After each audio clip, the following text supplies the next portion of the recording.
Fala galera, aqui é o professor Anderson Lisboa, Química com vocês. Hoje o nosso tema vai ser mol, massa e volume molar.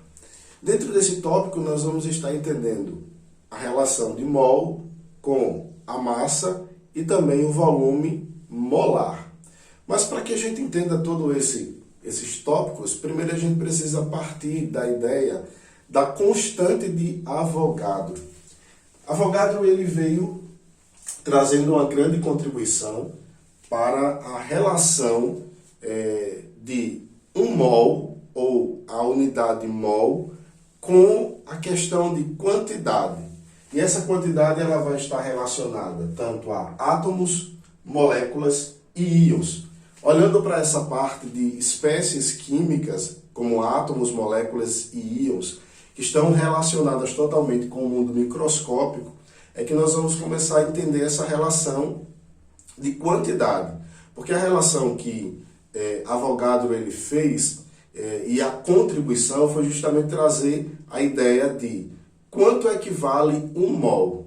Porque quando a gente fala sobre essa parte da química que a gente não consegue visualizar e trazer noções de quantidade, então ele fez essa relação e uma contribuição inexplicável. Por quê?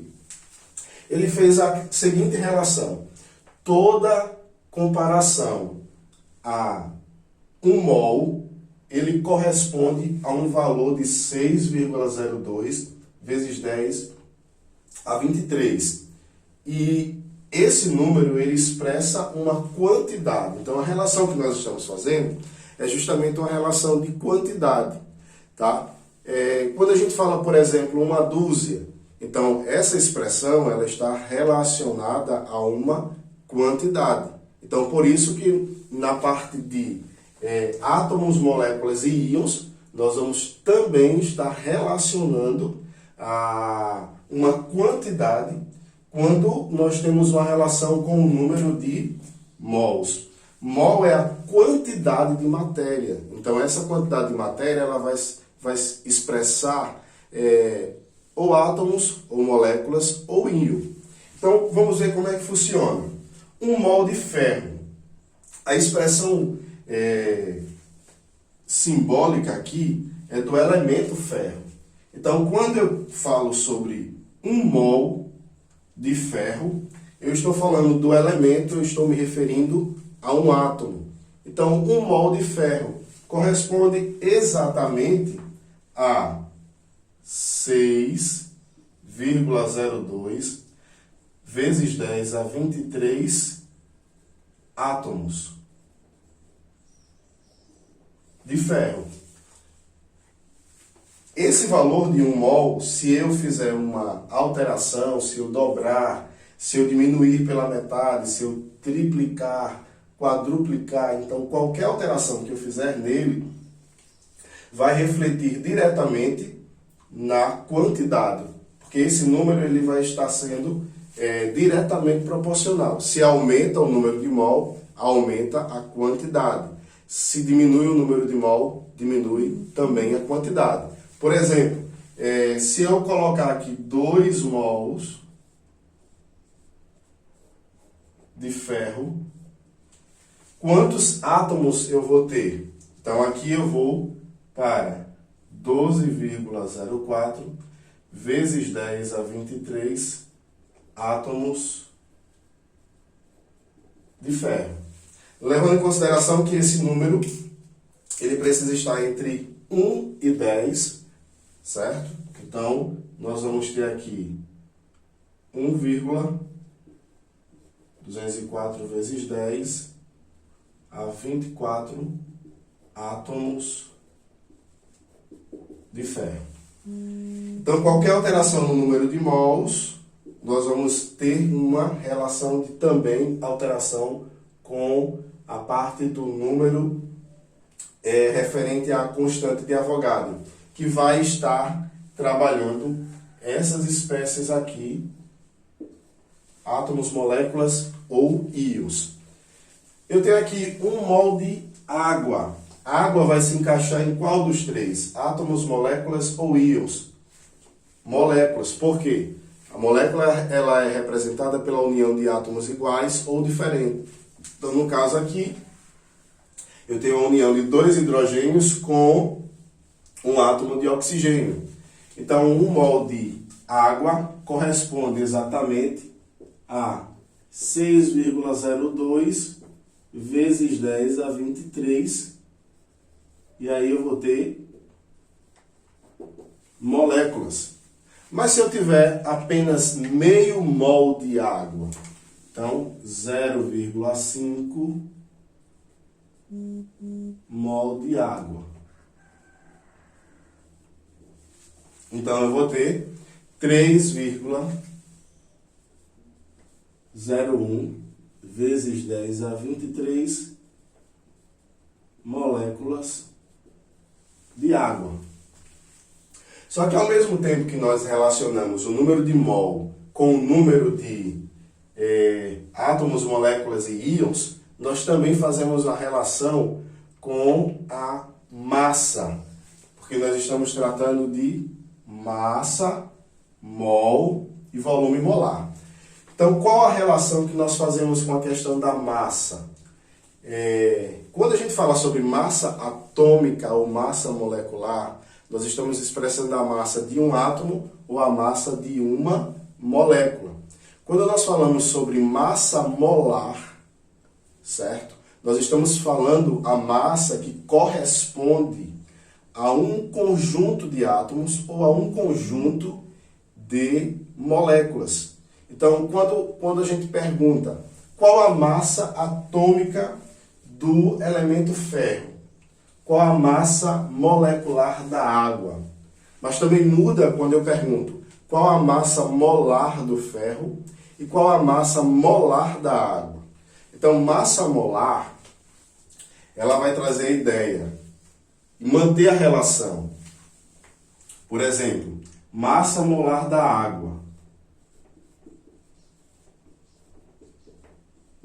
Massa molar da água.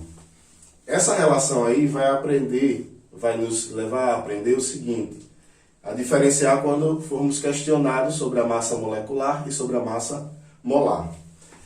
A água, ela tem uma massa molecular igual a 18U. Essa é a massa molecular da água. Mas a massa molar, certo? A massa molar vai ser o mesmo valor, certo? Porém, nós vamos expressar pela unidade de gramas. E essa massa, ela corresponde a exatamente 1 mol, que exatamente corresponde ao número de moléculas. Ou seja, a massa molar, ela é a massa de um conjunto de átomos, moléculas ou íon. Então, 18 gramas corresponde a 1 mol, que corresponde a 6,02 vezes 10 a 23 moléculas de água, que também nós expressamos da seguinte forma: 18 gramas por mol. Então, essa representação, 18 gramas por mol, nos traz a interpretação de uma quantidade de massa que corresponde a 1 mol, automaticamente corresponde a um número, a um conjunto de moléculas. Na mesma expressão, nós temos aqui em relação ao ferro. Se eu perguntasse qual seria a massa molar do ferro, então a massa molar do ferro, a sua massa molar vai ser 56 gramas por mol. Isso referente ao ferro. Então, essa representação nos traz quais informações? Que 56 gramas corresponde a 1 mol, que corresponde a 6,02 vezes 10 a 23 átomos de ferro. Então, essa relação de massa e mol nós estamos relacionando justamente através da quantidade que uma massa representada em gramas corresponde a uma quantidade específica, seja átomos, moléculas e íons. E por último nós temos o volume molar. O volume molar é o volume em litros correspondente a 1 mol. Veja que toda a nossa relação, partindo da constante de Avogadro, a constante ela está condicionada a 1 mol. Então, se houver alteração no número de mol, ocorre alteração na constante de Avogadro, que vai representar uma dessas espécies aqui. Mas, quando a gente está falando de volume molar, a mesma relação que o número de mol vai corresponder a um volume específico. Porém, nós precisamos ter atenção quanto à temperatura, tá? A temperatura. Por quê? Vai haver uma diferença na temperatura.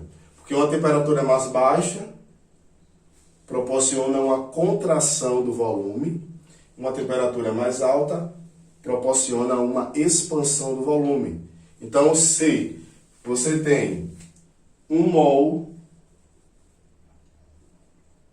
de gás oxigênio, 1 mol de gás oxigênio a uma temperatura de 0 grau, qual vai ser o volume desse gás? Então, o volume dele vai ser 22,4 litros. A mesma relação, se houver uma alteração na temperatura, então você vai ter aí uma alteração no volume, porque 1 mol de gás oxigênio vai corresponder, isso na temperatura de 25 graus Celsius, vai corresponder a um volume de 25 litros. Então, galera, nós acabamos de trabalhar mol, a constante de Avogadro, a massa molar e o volume molar, para entendermos essas relações que nós encontramos na questão da parte estequiométrica. Então, espero que vocês tenham curtido e até a próxima.